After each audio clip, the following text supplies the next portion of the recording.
Shalom, peuple de Dieu, de partout vous êtes en train de nous suivre en ce moment. Que le Seigneur nous bénisse abondamment. Alors rapidement, aujourd'hui, nous allons donner la suite de notre thème, le secours. La fois passée, on a parlé sur le secours, comment Néhémie a cherché Dieu, comment Jérémie nous a parlé sur le secours, et David aussi nous a parlé sur le secours. Je crois que nous avons été bénis énormément. Et que le Seigneur nous bénisse abondamment. Alors aujourd'hui, nous allons donner la suite de notre message et quelques points comment faire pour être secouru, soit comment faire pour chercher un secours, à qui aussi nous devons chercher le secours. Alors prions le Seigneur. Père, dans le nom de Jésus, nous laissons ce moment entre tes mains. Laisse que ton onction et ta puissance nous accompagnent. Toutes les puissances qui ne confessent pas ton nom, au nom de Jésus, que cela soit détruit. Père, lorsque ce message de ce soir soit un message qui va réconforter, qui va sauver une âme, au nom de Jésus-Christ, nous avons ainsi prié par la foi. Amen. Rapidement, aujourd'hui, nous avons quelques passages à lire encore. Aujourd'hui, nous avons Hébreux chapitre 4, verset 16. La Bible dit, approchons-nous donc avec assurance du trône de grâce, en fait d'obtenir miséricorde et de trouver grâce pour être secouru dans nos besoins. Philippiens chapitre 4 verset 6. La Bible dit, ne vous inquiétez de rien, en toutes choses faites connaître à Dieu vos besoins par la prière, de supplication et des actions de grâce. Et la paix de Dieu qui surpasse toutes les choses gardera votre cœur en Jésus-Christ. Éphésiens chapitre 6 verset 18, et vous allez lire aussi à la maison. La Bible dit, faites à tout temps par l'Esprit toutes sortes de prières et de supplications, et veillez à cela avec persévérance. Hébreux chapitre 11 verset 6, vous allez aussi lire à la maison. On me dit, il ne peut lui être agréable si seulement celui qui s'approche de Dieu croire que Dieu existe et il est le rémunérateur de ceux qui le cherchent. Voilà le passage clé de notre intervention de ce soir. Alors rapidement, nous allons parler sur des points. Comment faire pour chercher un secours et à qui aussi nous devons chercher le secours. La première des choses, c'est que nous devons savoir d'abord c'est l'Éternel, le Dieu qui est le vrai, le seul secours de notre vie. Seulement Dieu. J'avais dit la fois passée que tu peux chercher des solutions de gauche à droite, mais Dieu est mieux placé pour te donner la solution, pour donner la solution à ton problème.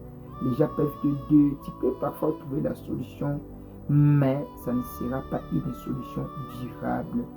Mais c'est le Seigneur qui te connaît, qui connaît mieux ta situation. Il peut tout faire pour que tu puisses être satisfait par rapport à ta recherche. Alors rapidement, pour être secouru, qu'est-ce que nous devons faire? Premier point, d'abord, pour être secouru ou chercher le secours, tu dois être conscient que tu es limité. Tu dois être conscient qu'à ce stade ici, à ce niveau, il me faut un secours. Reconnaître ses limites, c'est par là que tu vas bien chercher le secours. Deuxième point, pour chercher le secours, tu dois d'abord identifier ton problème, soit ton cas. Si tu n'identifies pas bien ton problème, tu auras du mal à chercher le secours. Celui qui connaît bien son problème, il connaîtra aussi comment faire, quels sont les mécanismes à faire pour trouver la solution à cette situation. Tu dois d'abord identifier ton problème. Troisième point, chercher le secours. Tu peux identifier ton problème, mais si tu ne cherches pas, si tu n'oses pas à faire de démarches, bien, si tu as la connaissance de ton problème, tu peux mourir avec ça, sans trouver la solution. Rapidement, quatrième point, croire à la personne à qui tu veux aller chercher la solution. J'avais dit au début que c'est Dieu qui est mieux placé pour nous donner des solutions à nos problèmes. Alors tu dois croire à Dieu. Car la Bible dit dans Hébreux chapitre 6, il faut croire d'abord que Dieu existe et il peut faire quelque chose. Il est le rémunérateur de ceux qui le cherchent. Tu dois croire à Dieu pour que le Seigneur puisse regarder ta foi afin qu'il amène la solution à ton problème. Cinquième chose, l'approche. Quand tu crois à Dieu, tu dois l'approcher. Voilà pourquoi la Bible dit dans Hébreux chapitre 4, verset 16, approchons-nous donc avec assurance du trône de la grâce.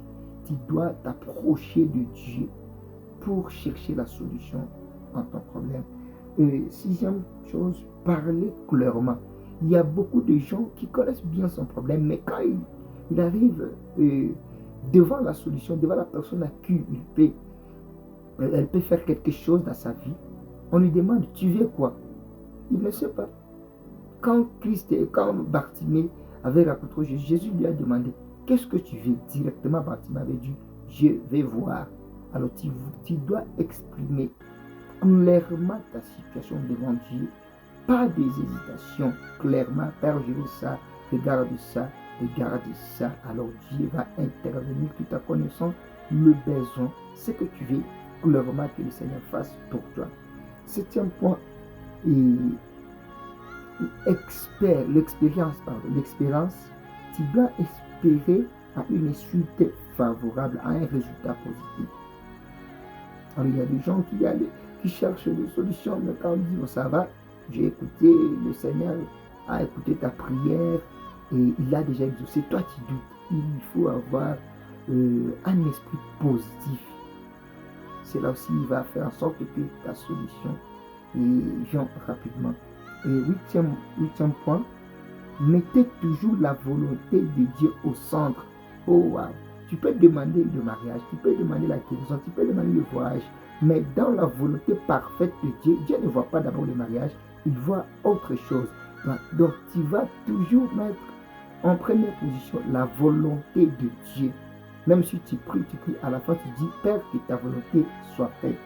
Rapidement, et pour conclure, tout ça, ça va se faire, ça va se passer. J'ai ici ces 4 points. Premier point, une bonne relation avec Dieu. Tu dois avoir une bonne relation avec Dieu, afin que Dieu puisse écouter ta prière et exaucer en même temps. Deuxième point, prier des prières, donc toutes sortes de prières, de supplications, des actions de grâce, des requêtes, retraites, chaînes, prières. Donc tout ça, tu vas faire toutes sortes de prières comme la Bible nous parle dans Éphésiens chapitre 6, verset 18. Troisième point, la persévérance. Tu dois persévérer jusqu'à ce que le ciel s'ouvre. Et à la fin, tu dois faire toutes les choses dans la connaissance. La Bible dit, mon peuple périt faute de connaissance. Si tu ne pries pas dans la connaissance, tu ne demandes pas dans la connaissance, tu risques de beaucoup prier, de beaucoup tourner dans des retraites, beaucoup d'actions de grâce, beaucoup des offrandes, sans avoir un bon résultat.